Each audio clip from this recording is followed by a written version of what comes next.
días.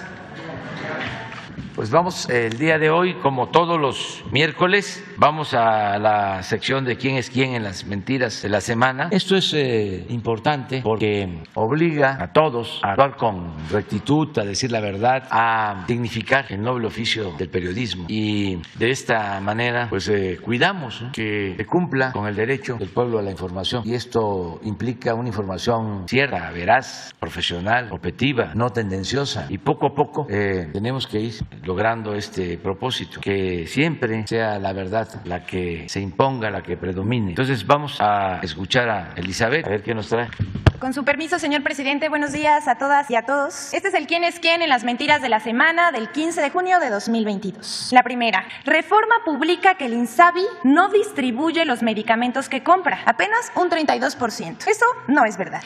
El periódico Reforma publicó primero en su versión digital del 10 de junio y luego en primera plana el 11 de junio pasado una nota titulada "Compra medicinas INSABI y solo distribuye 32%", en la que, como ya es costumbre en este medio, asegura que de acuerdo a sus propias estimaciones habría un retraso en la distribución de insumos en el Instituto de Salud para el Bienestar en todo el territorio nacional. Pero eso no es verdad, es mentira. Hasta el día de ayer el INSABI ha entregado 408 millones de piezas que corresponden al 91% de la demanda calendarizada por cada entidad federativa del país. El resto se entregará conforme van demandando las instituciones. Aquí en la pantalla vemos el comunicado, pero Reforma responde a los intereses de las farmacéuticas y busca desacreditar la distribución de medicamentos e insumos por instituciones públicas. Contrario a lo que dice Reforma, el INSABI ha cumplido en tiempo y forma con la entrega de medicamentos conforme a la calendarización establecida por cada entidad federativa y apegada a la cantidad exacta solicitada por cada estado. Siguiente, por favor. Falso que el IMSS le descuente a los médicos bono COVID otorgado desde 2020 por la pandemia. El mismo 10 de junio, también el periódico Reforma publicó la nota titulada "Recibieron bono COVID y ahora se los cobran", en la que señala que personal médico, de enfermería y administrativo del IMSS, que enfrentó los momentos más críticos de la pandemia en la Ciudad de México, recibió un bono como apoyo al alto riesgo de contagio. Sin embargo, ahora se los están cobrando. Eso dice Reforma. Pero esta información es falsa. El IMSS aprobó en 2020 un bono de hasta 20% para personal que ha trabajado en la atención directa de la pandemia de COVID-19, el cual se ha otorgado a 399,009 trabajadores. Para evitar la corrupción que imperaba antes, el IMSS previó que los recursos fueran entregados al personal que prestó sus servicios en áreas COVID, por lo que se estableció un proceso de conciliación y supervisión estricto que considera la recuperación y o ajustes de pagos indebidos o injustificados. Los órganos encargados de la supervisión identificaron diversos pagos indebidos durante el ejercicio fiscal 2022, pero como en este gobierno no se permite la corrupción, es mentira lo que dice Reforma, que se le esté descontando al personal que sí trabajó en áreas de alto riesgo durante la epidemia de COVID. A la fecha, el IMSS continúa aportando el bono a quienes se exponen atendiendo la pandemia. Aquí mostramos una tabla de los trabajadores con pago de bono COVID durante 2019, durante 2020, 21 y lo que va de 2022. Así, con el número de trabajadores que tienen ajustes por pagos indebidos en el ejercicio fiscal 2022, es en total el 6% de los pagos. Aquí lo vemos en pantalla. Y bueno, mientras los conservadores difunden una visión pesimista y falseada de lo que ocurre en México, vamos a mostrarles que hay quienes sí ven lo que realmente está pasando y hasta reconocen la labor del gobierno del presidente Andrés Manuel López Obrador. Y como casi no se le da difusión a cierta información, aquí les compartimos el siguiente dato. Según el banco inglés Barclays, la política de estímulos fiscales a las gasolinas en México ha evitado que la inflación alcance el 10%. Por ejemplo, un analista del banco inglés Barclays afirma que la política de estímulos fiscales o subsidios a las gasolinas que ha implementado el gobierno mexicano ha evitado que la inflación alcance el 10%. Gabriel Casillas, economista en jefe para América Latina de Barclays, explicó en conferencia de prensa el pasado lunes 13 de junio que, contrario a lo que se ha dicho, este subsidio a las gasolinas no solo beneficia a las personas de mayores ingresos, sino también a toda la población al evitar efectos secundarios empresarios, como mayores incrementos en ciertos productos por el aumento de la gasolina a transportistas, por ejemplo. Y bueno, aquí vemos en la lámina lo que dice Gabriel Casillas, y lo vamos a repetir. Contrario a lo que se ha dicho, el estímulo o subsidio a las gasolinas no solo beneficia a los de mayores ingresos, sino también a toda la población a evitar los efectos secundarios, como mayores incrementos en ciertos productos por el aumento de la gasolina a transportistas. Y eso solo por poner un ejemplo. Gabriel Casillas, economista en jefe del banco inglés Barclays en América Latina, y es su representante, concluyó con una visión positiva. Él pregunta, ¿por qué estamos un poquito más optimistas con México que con el resto? Porque México está creciendo. No hubo un paquete de estímulos fiscales para paliar la pandemia, pero el mundo está viendo con buenos ojos hoy que la deuda no se eleva. Y agregó, los empresarios se han dado cuenta que el presidente cumple su palabra, ha ayudado a la disciplina fiscal, se ha mantenido la deuda y se ha respetado la autonomía del Banco de México, afirmó el jefe económico de Barclays en América Latina. Este reconocimiento a la política del gobierno mexicano frente a una crisis económica provocada por la pandemia, la guerra de Ucrania y la inflación global. Aquí lo dejamos y hasta aquí la sección. Con su permiso, señor presidente, gracias. 1, 2, 3, 4, 5, 6. ¿Le dejamos ahí? A ver, 7, 8 y 9 ya. Y 10, tú, está bien. A ver si llegamos hasta allá. Buenos días, señor presidente. Manuel Pedrero, del Quintana Roo MX. Señor presidente, estamos a poco menos de un mes de que se inaugure la refinería de Dos Bocas, Paraíso Tabasco, la refinería Olmeca, este 2 de julio. Y justamente hablando con elementos expertos de la Secretaría de Energía, fuentes a Reporteros MX y al Quintana Roo MX, apuntan que a pesar de que la inauguración es el 2 de julio, la primera gota, el combustible ya refinado, tardaría un poco, de hecho mucho, en lo previsto, ¿no? Estamos hablando de 2, 3 años, según nos están informando y diciendo. Nosotros estamos interesados en saber si esto es cierto, si usted tiene el conocimiento de que, en efecto, los resultados, el combustible refinado de Olmeca, en efecto, van a llegar unos años posteriores, o si tiene ya algún conocimiento de que va a llegar antes de lo previsto, porque sí estamos interesados en este tema, presidente. Sí, en todo proceso de construcción de una refinería, pues hay un periodo de prueba que puede llevar hasta un año. El ejemplo más cercano a nosotros fue la construcción de la refinería de Salina Cruz, ya hace muchos años, como 40 años. A lo mejor hay alguna nota, porque desde entonces no se hacía ninguna refinería en México. Fue la última, la de Salina Cruz. Creo que la inauguró el presidente López Portillo al final, como en el 80, 82. Ahora lo vamos a ver. Y se inaugura y empiezan las pruebas, y creo que transcurrieron como 6 meses o un año para que ya la planta produjera a toda su capacidad. Esto mismo va a pasar en el caso de Dos Bocas. La verdad es que va a iniciar un periodo de pruebas. Vamos a inaugurar la refinería, pero a sabiendas de que se inicia un proceso de algunas plantas. Es una cosa monumental, enorme. Estamos hablando de cientos de plantas, de equipos, y hay que armonizar todo para obtener el combustible. Entonces va a llevar tiempo. Pero la parte constructiva, sin duda, se termina este año y ya va a entrar a operar el equipo especializado en la refinación. Ese es el proceso. Pero no son 2 años. Nosotros tenemos el compromiso y vamos a cumplir de que el año próximo ya dejamos de comprar las gasolinas y necesitamos esa planta porque nos va a dar alrededor de 150 barriles diarios de gasolina esa planta. 150 millones de barriles diarios. 150,000 barriles diarios de gasolina. Fíjate bien. Sí. Es parecido a lo que nos está dando la planta de Deer Park. Tiene una capacidad de procesamiento de 340,000 barriles de crudo, pero de ahí se desprende una cantidad de gasolinas y de diésel. No todo se convierte en gasolinas y en diésel. Hay un porcentaje que se merma, se disminuye. Entonces necesitamos nosotros esa refinería. Ya las 6 refinerías que estamos rehabilitando hoy están procesando 840,000 barriles de crudo. A ver, hacemos la cuenta, ¿no? Las 6 refinerías queremos llevarlas de 840,000 340,000 que tienen hoy a 1,200,000 barriles de procesamiento, más 340,000 de Dos Bocas, ayúdenme allá a irlo sumando, más 340,000 de Deer Park, más 2 coquizadoras que nos van a permitir procesar 75,000 barriles diarios cada una. Entonces en crudo vienen siendo como 1,800,000 o 2 millones. ¿Cuánto les dio? No nos ayudaron. Ahorita la hacemos. Entonces, no, son 340 de Dos Bocas, más 340 de Deer Park, más 1,200,000 de las 6. 1,800,000 y 75 y 75 de las coquizadoras. Sí, más o menos.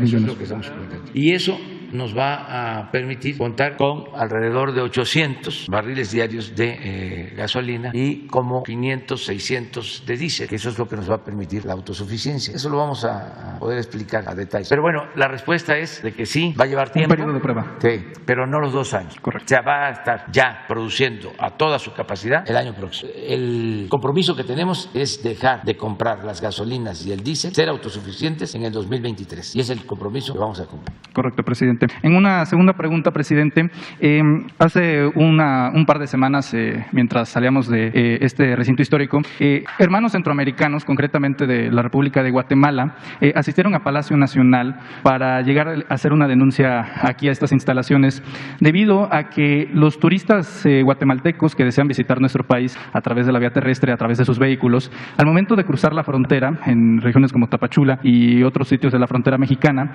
están denunciando que el SAT México está justamente adquiriendo, quitando, robando sus vehículos por términos que ellos califican de legaloides, en los cuales pues denuncian incluso agresiones hacia ellos al momento de cruzar la frontera con pues evidentemente toda su documentación y acreditaciones correspondidas a la ley pues en términos migratorios. Aquí lo preocupante, presidente, es que está creciendo cada vez más estos casos y poco a poco están denunciando que entre más vienen, más les están sustrayendo sus vehículos, presidente, al igual que sus pertenencias y sus patrimonios que han construido en Guatemala y en otras regiones de Centroamérica.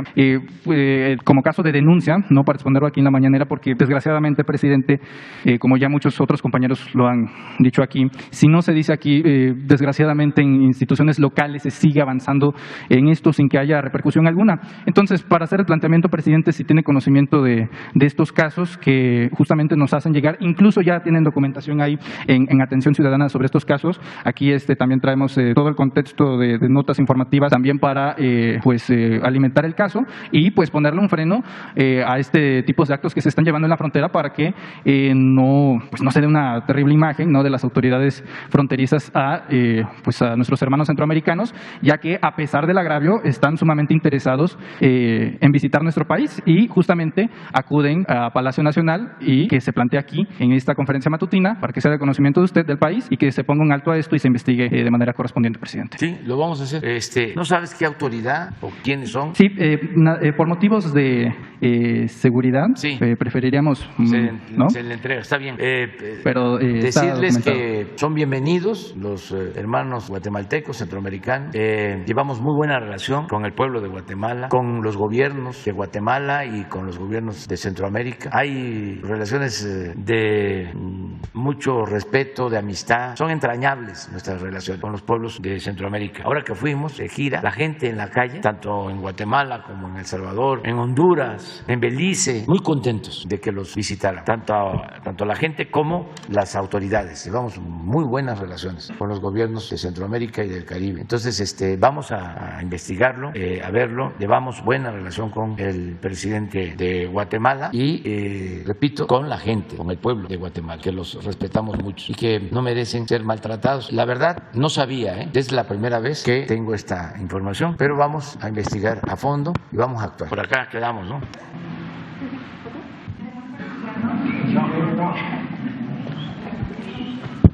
Hola. Tenemos tiempo. Ya, gracias, presidente. Buenos días. Adriana Estela Flores, de Imer Noticias. Le quisiera preguntar en primer lugar acerca de unas situaciones de violencia que se registraron ayer en diferentes estados del país. En San Cristóbal de las Casas causó mucha repercusión las imágenes de bloqueos de personas que estaban resguardadas dentro de un centro comercial debido a balaceras que se suscitaron allí en esta ciudad de Chiapas. Preguntarle pues acerca de esta situación y también de un enfrentamiento que ocurrió en Texcaltitlán, en el Estado de México, que dejó también a hombres abatidos.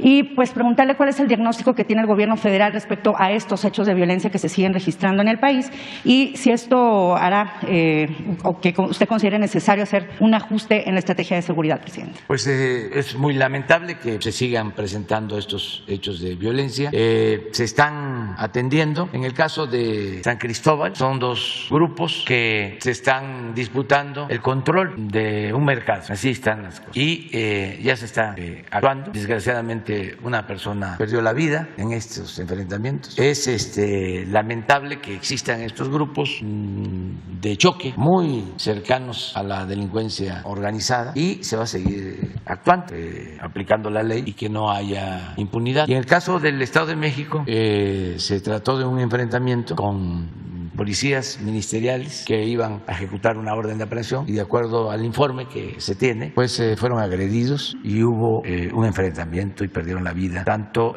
personas de este grupo de la delincuencia como policías.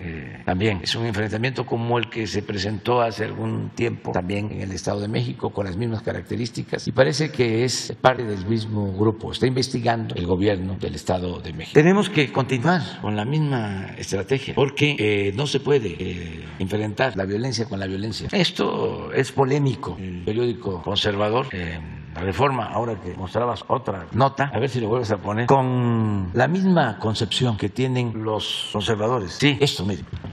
Abrazos de crimen. Por lo de abrazos, no balazos. Es lo mismo que piensa el gobernador de Texas y desde luego Junco. Y no solo ellos, muchísima gente que opina que se puede enfrentar el mal con el mal, que se puede aplicar la ley del talión, el diente por diente y el ojo por ojo. Y nosotros pensamos de que hay que atender las causas y que eso es lo mejor. Desde luego ayuda todo lo que hacemos, que no se había hecho antes, el trabajar todos los días por la seguridad. O no sé si ustedes recuerden de algún presidente que todos los días o de lunes a viernes reciba personalmente el parte o el reporte de lo sucedido en las últimas 24 horas en el país y que se reúna con todo el gabinete de seguridad de 6 a 7 de la mañana. Eso no sucedía. Y tampoco sucedía de que se trabajara de manera coordinada. Y tampoco sucedía de que se mantuviese una comunicación constante con las autoridades locales. Y tampoco sucedía de que se atendiera el problema con más elementos, con mayor profesionalismo, con más inteligencia y mucho menos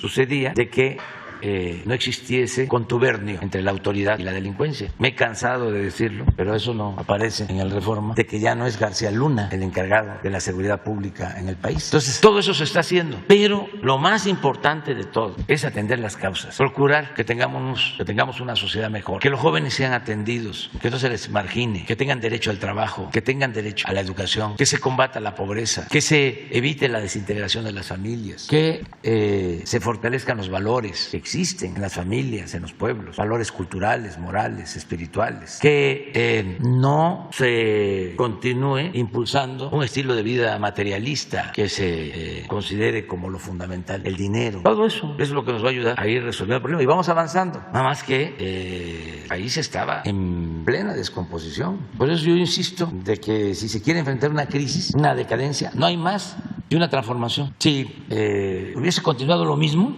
la corrupción, el saqueo, el abandono al pueblo, a los jóvenes, esto de el que no tranza no avanza y el de triunfar a toda costa sin escrúpulos morales de ninguna índole, el país estaría ingobernable, muy difícil de vivir en el país en esas situaciones. Claro, no se puede de la noche a la mañana lograr mejores resultados. Estamos trabajando, pero tengo mucha fe de que vamos a seguir avanzando. Pero, presidente, nada más replanteando mi pregunta, en estos diagnósticos que le dan a usted cada mañana, ¿qué le han reportado acerca de los cárteles, de los grupos de la delincuencia organizada, ¿hay más? ¿Se incrementaron?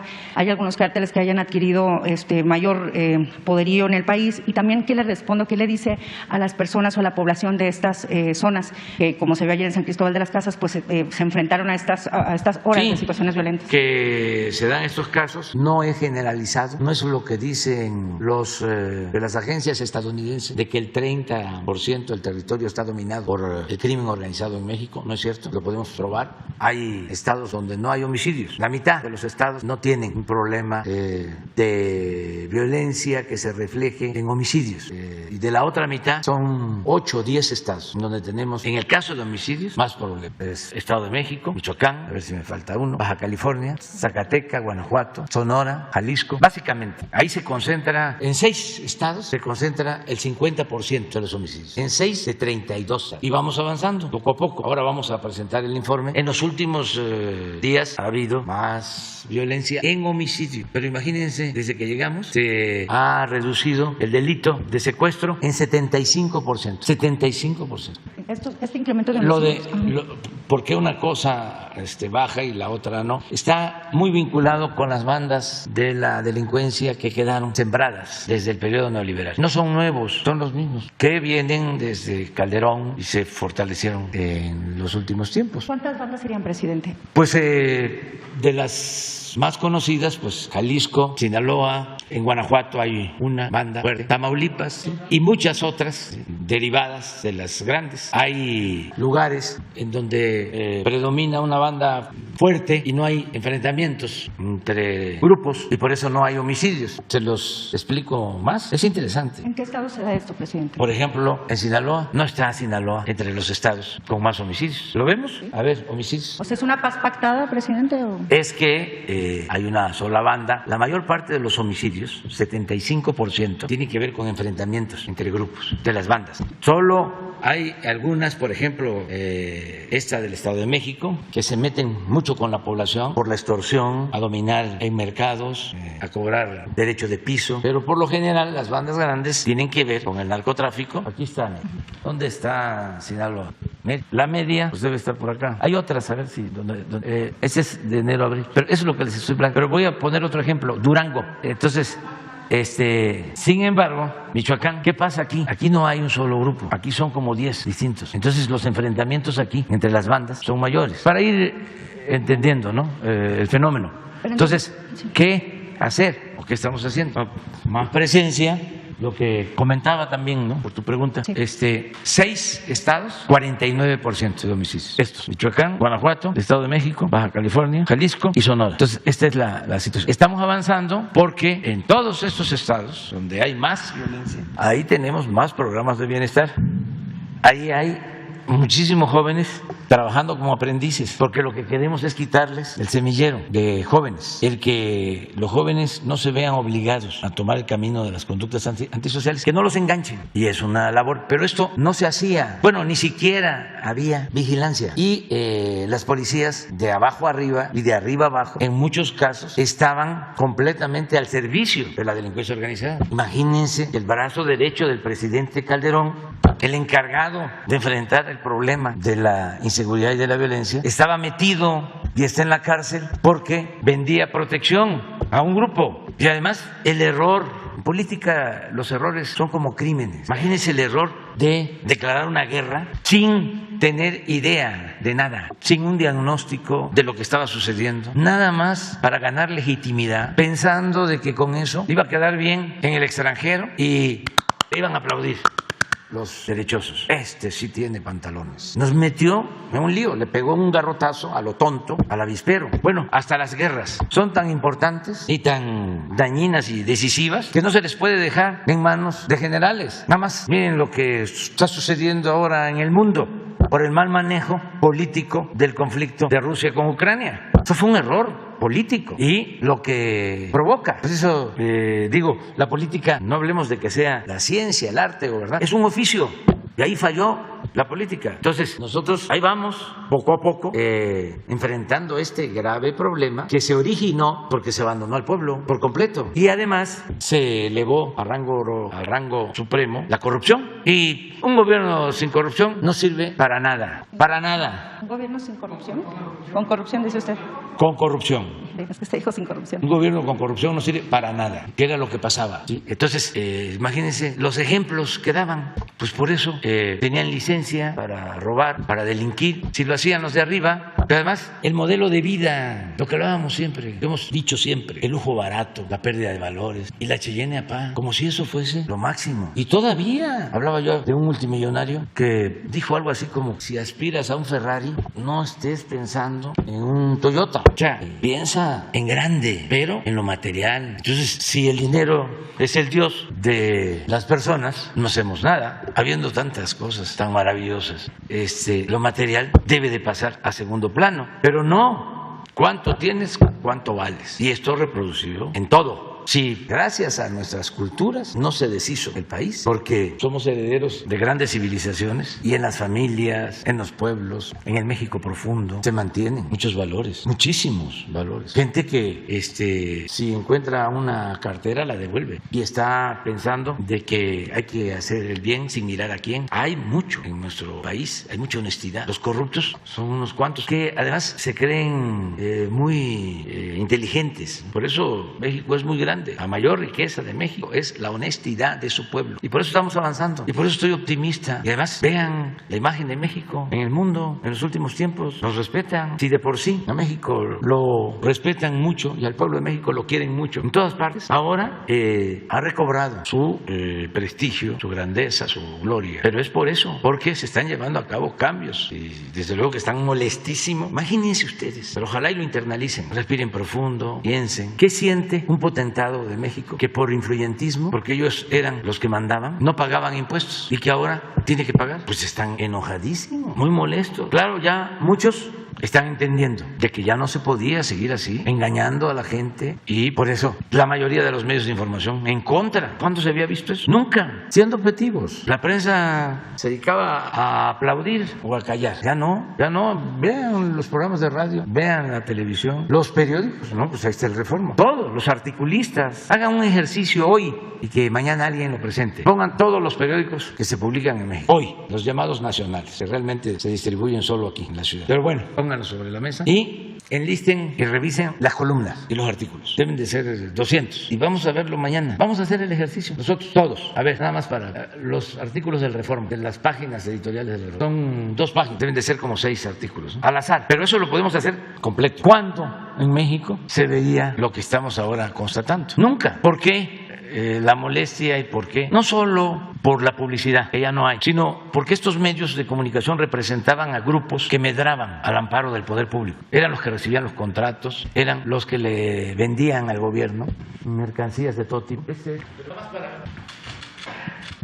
Seguro es en contra. Si buena parte de la clase política no está a la altura de los tiempos que corren, pues descolonicemos los mapas desde nos hemos mirado. Pero a ver si no tiene algo aquí en especial. Acá está Morena, miren. ¿Cuánto vamos de que habla bien de Morena?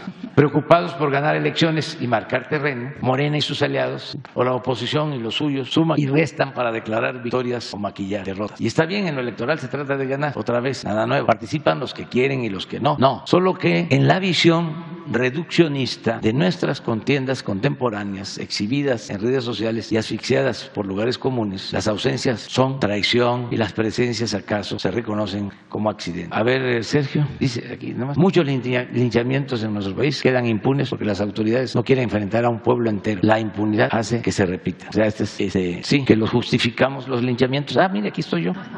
Sí, no falta quien justifique los linchamientos como expresión de los usos y costumbres. En 2001, cuando un presunto ladrón de imágenes religiosas fue linchado en Santa Magdalena de Tlalpan, el entonces jefe de gobierno de la Ciudad de México, Andrés Manuel López Obrador, declaró: con las tradiciones de un pueblo, con sus creencias, vale más no meterse. Es parte de la cultura y las creencias de los pueblos originarios que representan al México que no termina por irse, al México profundo. Fíjense que sigo pensando lo mismo, pero él tiene una visión distinta. Vicente. Les voy a contar una historia. Al hermano de Porfirio Díaz lo lincharon. Era gobernador de Oaxaca y se caracterizaba por sus abusos, por sus excesos. Y en una ocasión había una protesta en Juchitán y mandó a la policía y arrasaron con Juchitán y quemaron al pueblo y fusilaron a los llamados cabecillas, incluido al sacerdote. Pero lo que más les dolió a los juchitecos es que se llevaron al santo patrón, creo que es San Jacinto, el santo patrono de Juchitán, San Vicente. Y a pesar de que habían quemado el pueblo y que habían asesinado a los supuestos cabecillas y al sacerdote, ya la gente lo que quería era que le devolvieran el San Vicente, su santo patrono. Ese es el México profundo. Entonces Félix Díaz, papá del Félix Díaz que después enfrentó a Madero, a este Félix Díaz que era gobernador le decían el Chato Díaz, hermano de Porfirio, no quería devolverles el santo. Y los de Juchitán le escribieron al presidente Juárez. Y el presidente Juárez, siendo anticlerical, pero conociendo las tradiciones de los pueblos, porque el presidente Juárez era anticlerical pero no era antirreligioso y le tenía un profundo amor al pueblo, le escribió al gobernador de Oaxaca. Ya tenían diferencias porque ya los hermanos Díaz, Porfirio, ya estaban a punto de rebelarse en contra del presidente Juárez. Entonces le escribió y le pidió que le devolviera el San Vicente a Juchitán y les devolvió el santo, pero se los mandó en una caja de madera pequeña, en trozos.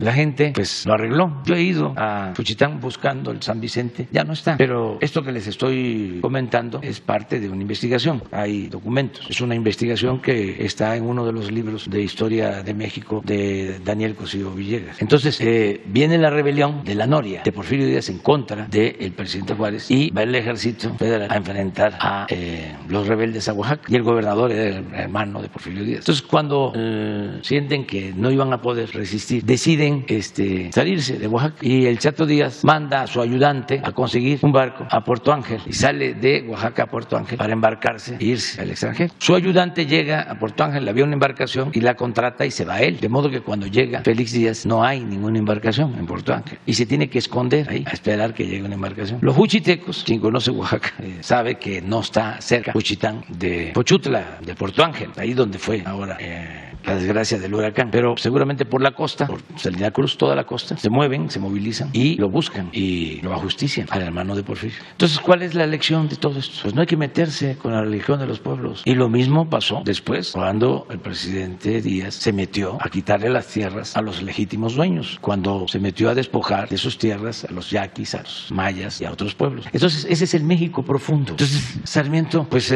aunque tenga conocimiento de esto, no lo entiende. Por eso hablo de que somos distintos. Son dos pensamientos. Por eso hablo del pensamiento conservador. Pero bueno, nada más pusieron dos. ¿Y los otros artículos? O sea, no tiene... no es para eso, pues, pero es una muestra.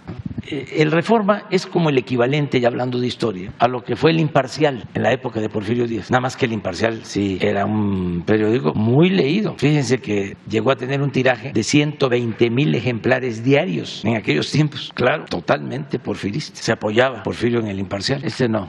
La gran evasión, ¿de quién es?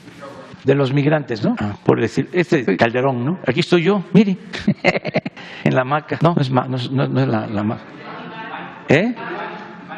A ver, espérate, pero deja está interesante. Tenía tiempo que no lo veía yo.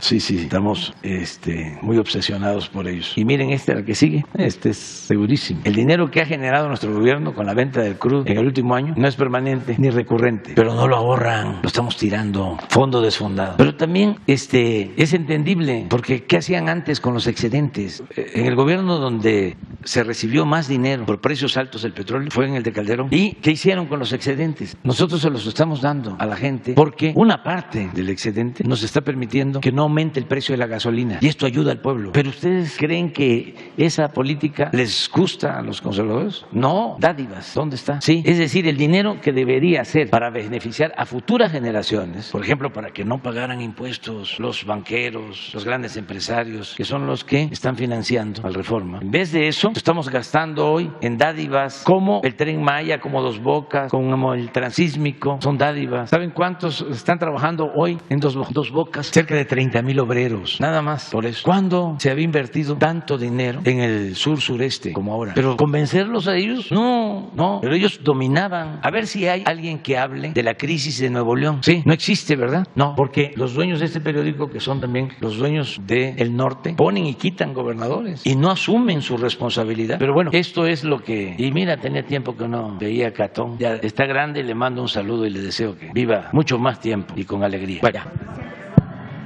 Presidente, nada más, yo para terminar, entonces estamos hablando que en los estados donde no hay homicidios o donde hay una aparente, pues sí, reducción de homicidios, estamos hablando de una paz pactada entre los grupos delincuenciales, presidente, nada más para terminar. Es el predominio de un grupo, ¿sí? Que no tiene competencia con otros. Y esto lleva a que no hay enfrentamientos, porque el 75% de los homicidios que se registran en el país tiene que ver con estos enfrentamientos, 75%. Y la segunda sería, presidente, mi segundo tema para preguntar es acerca de todas las repercusiones que se siguen dando después del acto político que se dio el domingo allá en el Estado de México con este acto de Morena. Ya hubo una denuncia por parte del PAN y el PRD ante el INE, denunciando actos anticipados de campaña. Preguntarle acerca de esta situación, presidente, ¿cómo ve esta denuncia? Y también las expresiones que ha hecho el senador Ricardo Monreal respecto a que es un timbre de orgullo el que haya sido excluido de este acto y que él dice que él va a ser el presidente de la Conciliación Nacional, presidente. Gracias. Pues eso es un asunto de los partidos. El bloque conservador pues es normal, es parte de esto, es lo mismo, que no quiera que nos vaya bien, nada más que tienen muy malos dirigentes, asesores, por ejemplo eso de que no van a legislar o que no van a aprobar nada de lo que envíe el Ejecutivo al Congreso. Entonces, ¿para qué es el Poder Legislativo? Su función es legislar. Si yo actuara de mala fe, hasta diría que mantengan ahí a los mismos dirigentes de estos partidos, porque nos ayudan, parecen promotores de la transformación. Sí, es como para decir, dirigentes del bloque opositor, ¿cómo se llama? México va por México, aguanta, el pueblo se levanta. La verdad, muy mal. Y acerca de lo de Morena, pues yo tengo licencia y la gente en Morena, la verdad, los ciudadanos en general, no solo de Morena, están muy despiertos y ya no quieren dirigentes sin principios, sin ideales. Ya no, eso se terminó. La gente quiere que los represente personas con principios, con ideales, no politiqueros. Y a diferencia de lo que piensan los politiqueros, la gente se da cuenta de todo. Ya no es el tiempo de antes. Yo sí voy a seguir enviando iniciativas al Congreso porque tengo que cumplir. Por ejemplo, voy a enviar la iniciativa para que ya no haya el cambio de horario. Ya la semana próxima. A cualquiera de las cámaras. Pero la voy a enviar porque ya tengo los estudios y tengo una encuesta. Le preguntamos a la gente. Y ya la semana que viene la voy a enviar. Si no quieren votar o la rechazan, pues ni modo, pero ya cumplí. ¿Cuándo se hizo la encuesta, presidente? ¿Mande? ¿Cuándo se hizo la encuesta? La semana pasada. Está 71% a favor de que se cambie, o mejor dicho, que se quite. Sí, mañana la hizo Gobernación. ¿Mande? ¿Cuándo se llegará a aprobar la iniciativa sería decreto para eliminarlo? Lo mejor es que sea en el Congreso. ¿Mande? Un decreto de Cedillo.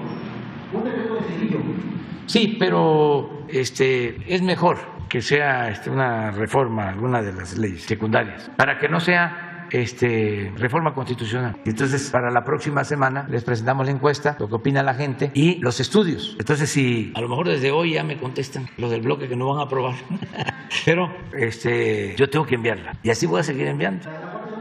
La Guardia la voy a mandar también al Senado o a la Cámara de Diputados. Estamos viendo. Y la reforma electoral también. ¿Está aprobada por manera unánime?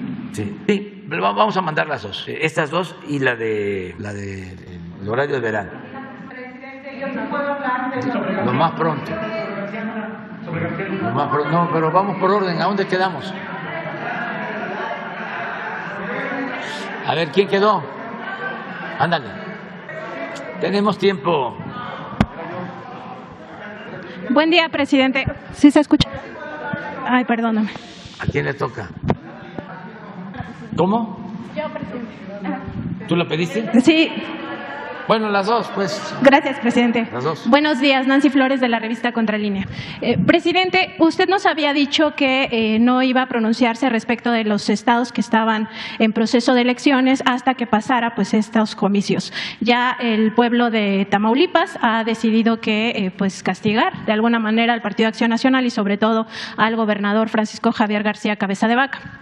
Al respecto, presidente, pues nosotros en Contralínea tuvimos acceso a justamente los las investigaciones que se llevan en Estados Unidos y también aquí en México respecto de pues varias situaciones, entre ellas los nexos que tendría Francisco Javier García Cabeza de Vaca con el cártel de Sinaloa. Usted ya se pronunciaba hace un momento respecto de este contubernio que existe en algunas entidades todavía y también que existía en el pasado con Genaro García Luna como máximo ejemplo de estos vínculos entre el gobierno y los criminales, ¿no? Los grupos criminales. En este sentido, en esos expedientes, tanto del FinCEN como de la Unidad de Inteligencia Financiera, se da cuenta al menos de 7 empresas fachada del cártel de Sinaloa que lavan dinero también para el cártel de Colombia, que habrían financiado en 2013 la compra de un departamento en Santa Fe al gobernador de Tamaulipas, entonces senador de la República, y en 2019, cuando ya estaban estas investigaciones, se lo habían comprado también estas empresas fachada. Son 7 de ellas y además involucran a una octava en esta última compra. El gobernador de Tamaulipas tiene alrededor de 28 propiedades en México y en Estados Unidos y por ello las autoridades lo han considerado una situación pues alarmante. En el caso de las autoridades estadounidenses vieron sospechoso su actividad allá, sobre todo en esta región de Texas, y por eso le abren el expediente. Usted también aquí en la conferencia hace un año había mostrado los documentos de esta solicitud de colaboración del gobierno estadounidense hacia el gobierno mexicano. Preguntarle, presidente, porque todos estos gobernadores pues generalmente lo que dicen es que es un asunto político, que es una persecución política. Lo dijo en su momento Javier Duarte de Ochoa, exgobernador de Veracruz, actualmente procesado judicialmente. También lo dijo en su momento César Duarte, exgobernador de Chihuahua y que pues ya fue extraditado a México y va a enfrentar este problema judicial que tiene. Presidente, preguntarle si pues este argumento tanto del Partido Acción Nacional como del gobernador de que es una persecución política de parte de su gobierno y que pues él no tiene nada que ver cuando además de Estados Unidos está investigándolo también, no se entiende cómo sería una persecución de Estados Unidos hacia el mandatario, pues preguntarle si esto basta para frenar las investigaciones, si esta presión política frenaría la cooperación que tiene México con Estados Unidos sobre este caso y también la cooperación que tiene con la Fiscalía General de la República.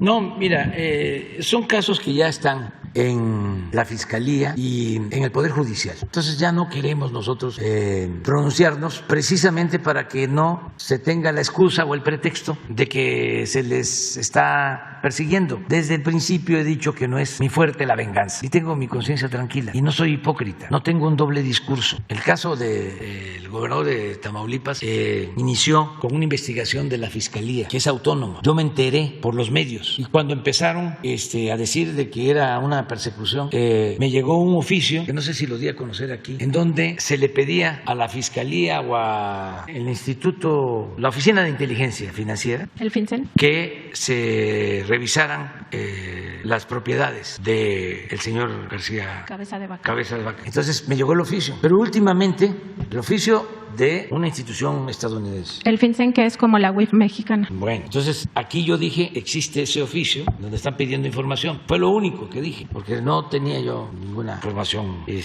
comprobatoria. Sí, la institución, la Oficina de Investigaciones Financieras, hizo la investigación a partir de ese oficio. Me enviaron a mí el oficio, porque yo pedí información. A ver, ¿existe o no existe la investigación? Entonces me mandaron el oficio. Últimamente, los abogados del señor Cabeza de Vaca sostienen que ese oficio es falso, que fue falsificado. Entonces, si es falso el oficio, que fue falsificado, pues hay que investigar y la Fiscalía tiene que decidir y las autoridades de Estados Unidos aportar pruebas si tienen. Y yo desde el principio he dicho que no vamos a fabricar delitos como era antes, porque eso es ruin, eso es autoritarismo. Ustedes saben que a los maestros de Oaxaca que se oponían a la llamada reforma educativa les fabricaron delitos de lavado de dinero y los encarcelaron. Y el Reforma lo celebraba, incluso en crónicas contra un maestro que ya falleció, que era el dirigente, lo acusaba de alcohólico. Así es el conservadurismo. Ellos son capaces de todo, pero no somos iguales. Entonces, ¿qué tiene que hacer la Fiscalía? Informar y el Poder Judicial resolver. Y aquí sí, fraternamente, cariñosamente, respetuosamente, que no tarden tanto. Y lo mismo en el caso de Estados Unidos. No se avanza, hay muchísimas denuncias y no avanzan. Y la justicia tiene que ser expedita y resolver lo más pronto posible. Ya va a terminar nuestro gobierno en 2 años, 3 meses y se van a quedar ahí todavía pendientes asuntos y ya están algunos pateando el bote, esperando que ya se termine el gobierno, porque piensan que van a regresar. Entonces, ojalá y la Fiscalía y la instancia del Poder Judicial informen, y en el caso de lo que corresponde a nosotros, de la Oficina de Inteligencia Financiera, informen, la verdad nos hará libres. Eso es lo que puedo yo comentar. O sea, lo demás es pues parte de la confrontación política, ¿no?, que existe. Presidente, aquí también en su conferencia matutina ha hablado de pues estas pugnas internas que existen en su gobierno y que, bueno, es natural, usted lo ha dicho. Preguntarle sobre el tema de la soberanía alimentaria, porque usted ha reiterado que uno de los objetivos, ahora incluso ante esta inflación que se está presentando, pues es que pequeños productores, campesinos también reactiven el campo, ¿no? Y esto pues tiene sus propias dificultades por tantos años que se abandonó este sector y sobre todo por estas políticas neoliberales. Sabemos que al frente de la Secretaría de Agricultura pues no todos están de acuerdo, incluso el secretario Villalobos pues se le considera más cercano, pues como empresario que es, al sector empresarial, se le ha ubicado como uno de los promotores de transgénicos e incluso como opositor a este decreto que poco a poco va a ir disminuyendo la presencia de glifosato en el país. Preguntarle si esto, de alguna manera, estas pugnas internas que existen en su gobierno no dificultarán este objetivo tan importante para nuestro país, que es garantizar la soberanía alimentaria pues en un campo devastado prácticamente, si esto no será un obstáculo para estos objetivos y sobre todo pensando que pues se tiene que cambiar también la visión en el campo de lo que se requiere y de cómo impulsar a los pequeños productores, a los campesinos, a los ejidatarios, para que todo esto llegue a buen puerto rápido. Sí, hay diferencias, pero están muy claros los objetivos, el propósito del gobierno, y es apoyar a los campesinos más pobres. Pero no solo es el discurso, la retórica, son los hechos. Se está ayudando como a cerca de 3 millones de productores campesinos y pobres. La mayoría. ¿Cuáles son los programas de agricultura?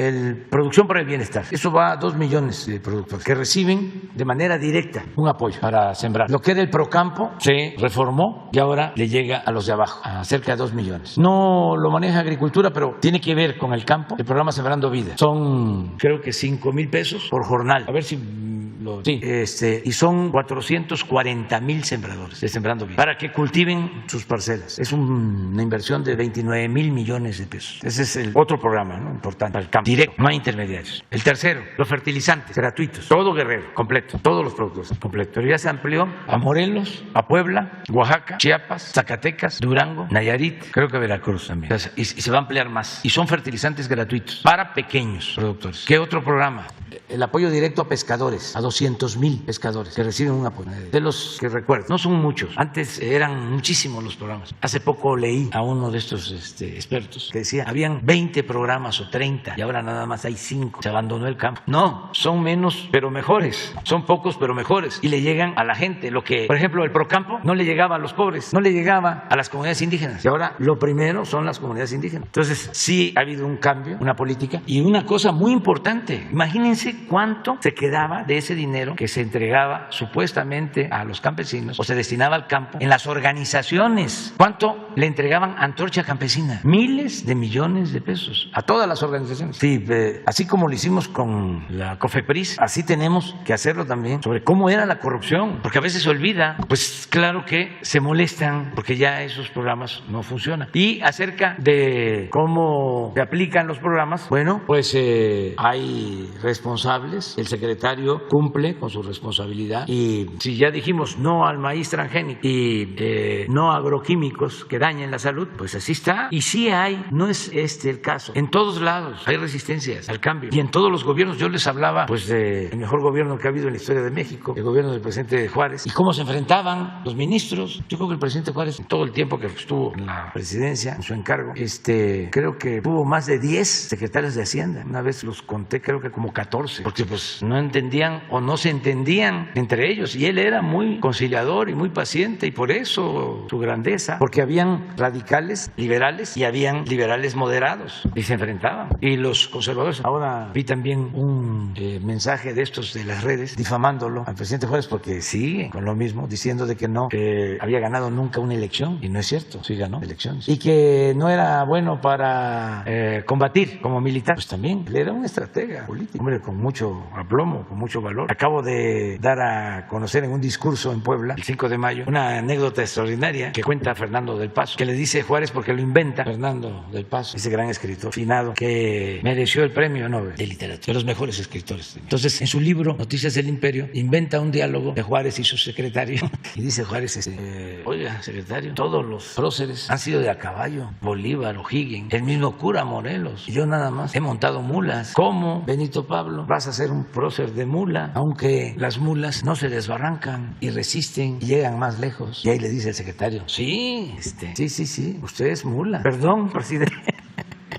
Entonces, ¿qué tenía? Perseverancia. Y pues así logró sacar adelante al país y resolviendo las diferencias. Y nosotros tenemos aquí debates al interior del gobierno, distintos puntos de vista y buscamos la conciliación, pero ya no tiene ninguna influencia el pensamiento conservador aquí. Eso es todo. Buenos días, señor presidente. Gracias. Janet Galindo, de Grupo Transmedia La Chispa, Campeche, Yucatán, Quintana Roo, Petrolera, Ciudad de México. Señor presidente, quisiera preguntarle, en redes sociales está circulando ya un adelanto editorial de un libro escrito por Raúl Olmos sobre la Casa Gris. Hoy escribe, este periodista, sobre este tema, tratando un tema que en su momento ya también fue aclarado por usted. Sin embargo, hay temas y hay otros temas que quedaron en el olvido. Parece que están quedando en el olvido, como lo del Pemex Gay, lo de los amigos de Fox. No sé qué opinión le merece esto. Pues que es normal.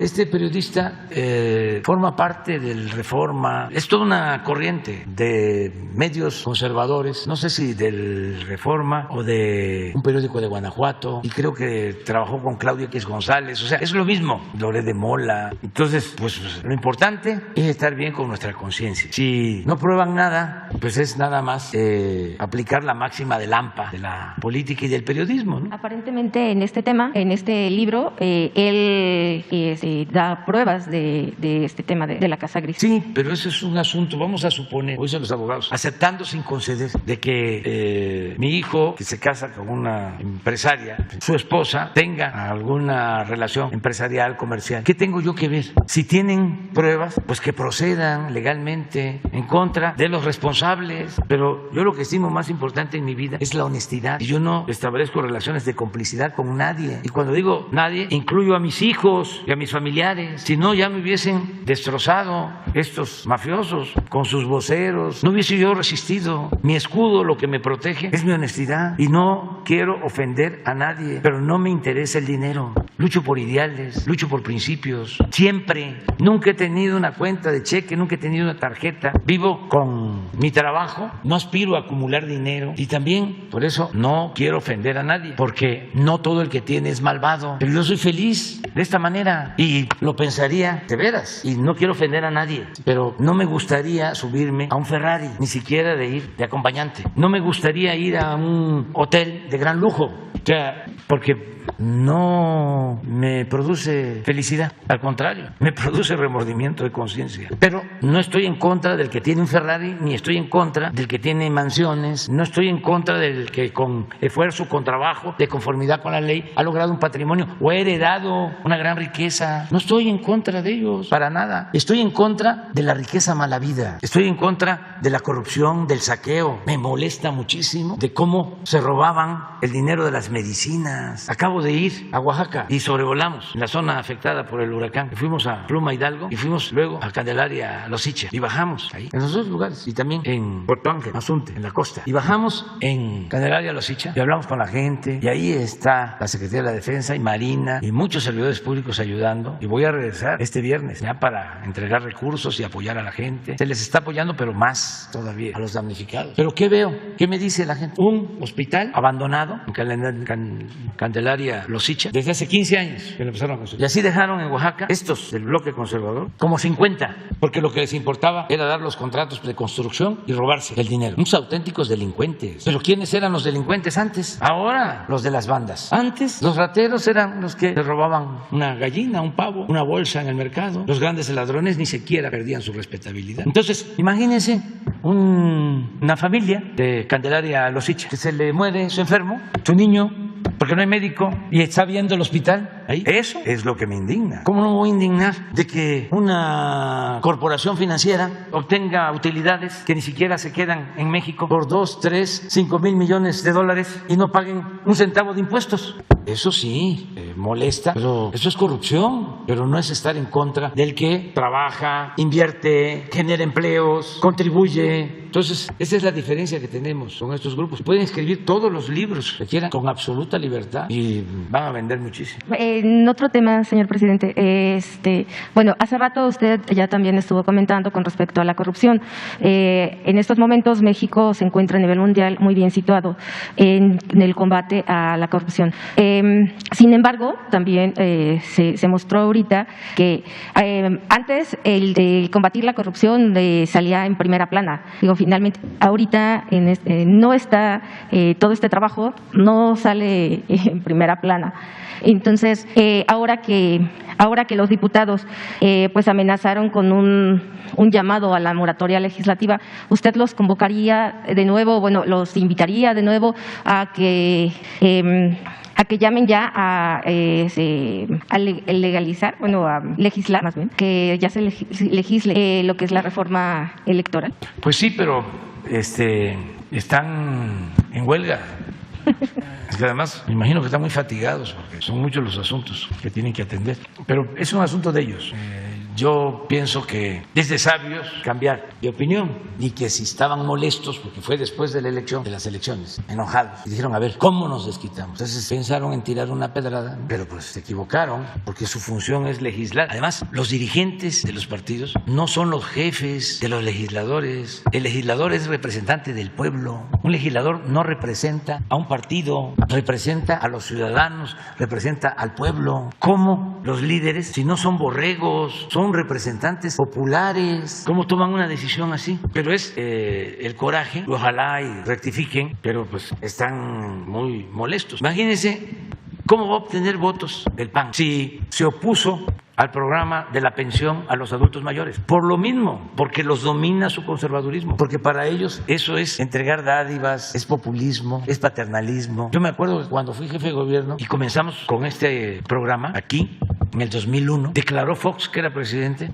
que eso estaba mal, que lo que se tenía que hacer era poner a trabajar a los adultos mayores, como si no hubiesen trabajado ya toda su vida y merecieran vivir pues con holgura, un poco de tranquilidad, tener una pequeña recompensa en el último periodo de su existencia. Pero esa es la mentalidad de Fox, porque esa es la mentalidad conservadora. Entonces, cuando se presenta la iniciativa en la Cámara de Diputados para que la pensión se convierta en un derecho, votan en contra. Es de lo más retrógrada que hay en lo político, y en lo social es de lo más inhumano. Y dicen, son políticas viejas. Bueno, eso es lo que ha predominado en los países europeos más avanzados, como Suecia, como Dinamarca, como Noruega. Está establecido el estado de bienestar. Entonces, ¿cómo van a avanzar? ¿Cómo avanzan si tienen de jefe a Claudio X González? Su papá de Claudio X González, aunque hay que diferenciarlos, pero también voy a hablar de él. Su papá, asesor de Salinas en materia económica, cuando las privatizaciones, promotor de la privatización de la industria eléctrica, que se aprovecha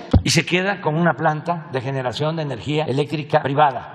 1, 2, 3 veces, una especie de Fidel Velázquez, el finado Fidel Velázquez, que era el único líder de la CTM, el caso del señor Claudio, en el sector empresarial. Cuando la elección del 2006, él encabezando el movimiento en contra de nosotros, la guerra sucia, violando la ley porque el sector privado compraba tiempos en radio y televisión para difamarnos. Ellos fueron los que crearon lo de que yo era un peligro para México. Su hijo, me acuerdo perfectamente, me invitan a un foro en Valle de Bravo en 2006, se para su hijo a cuestionarme el por qué estaba yo en contra de la venta de Banamex en aquel entonces y echado para adelante, entre otras cosas. Pues estaba yo en contra porque no pagaron impuestos, vendieron Banamex a Citigroup en 12 mil millones de dólares y no pagaron un centavo de impuestos. Y el argumento es que es legal, sí, es legal, pero es inmoral, porque si esa operación se hubiese hecho al revés, si Banamex hubiese comprado Citigroup, tenía que haber pagado en Estados Unidos 3 mil millones de dólares de impuestos y luego de repente aparece como líder de la sociedad civil, desde luego, en contra de nosotros, en contra de los maestros. Es el encargado de la campaña de difamación a los maestros, acusándolos de que eran unos flojos, que no trabajaban, colocando carteles por todos lados, aquí en el periférico, en donde medía por segundo cuántas veces faltaban los maestros a clase. Una actitud nefasta, y de repente se convierte en el líder de los partidos conservadores, y desde luego recibiendo dinero hasta de Estados Unidos, del gobierno de Estados Unidos, para hacer campaña en contra nuestra. Y ese es el dirigente opositor principal. ¿Por qué no les va bien?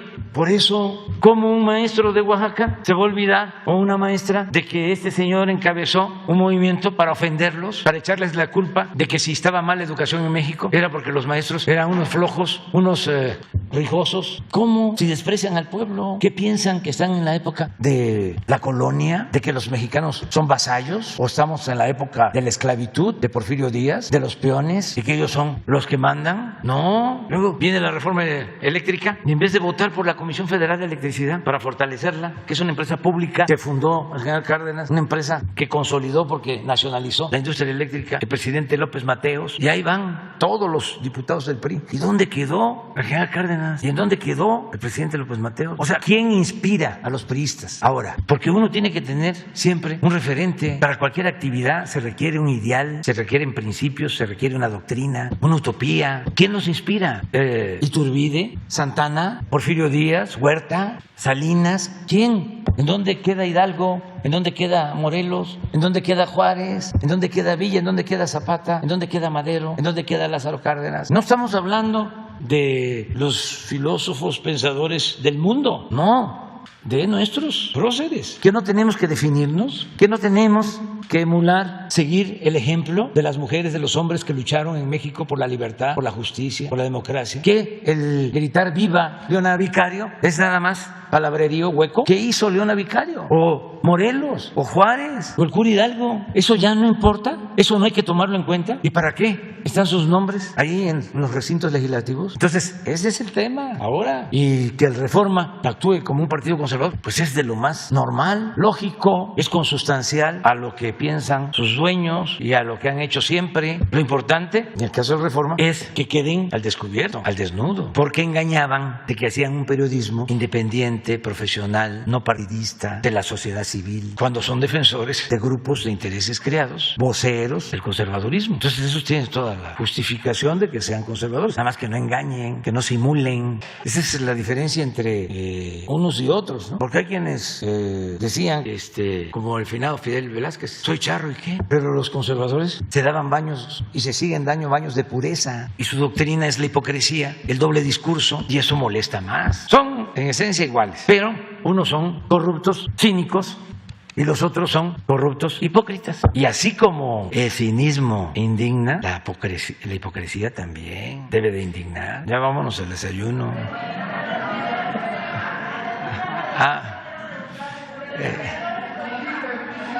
Ya los contenedores de Colima están apareciendo o los están recogiendo. Se va a presentar toda una información sobre lo que tenían los contenedores de mercancía, porque hablaban de oro, de plata, de diamantes.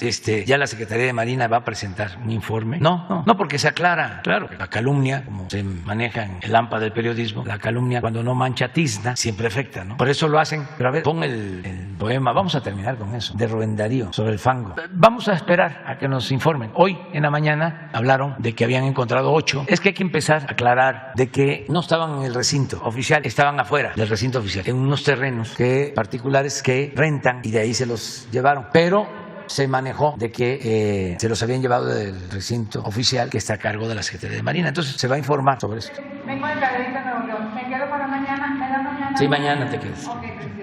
Mira qué bonito esto, mira qué belleza. Puede una gota de lodo sobre un diamante caer, puede también de este modo su fulgor oscurecer, pero aunque el diamante todo se encuentre de fango lleno, el valor que lo hace bueno no perderá ni un instante, y ha de ser siempre diamante por más que lo manche el cieno. Era alumno de Díaz Mirón al principio, porque luego Díaz Mirón se volvió porfirista y hasta huertista, pero cuando Rubén Darío estaba joven admiraba al gran maestro de la poesía, Díaz Mirón, bellísimo, grandes poetas. Bueno, nos vemos.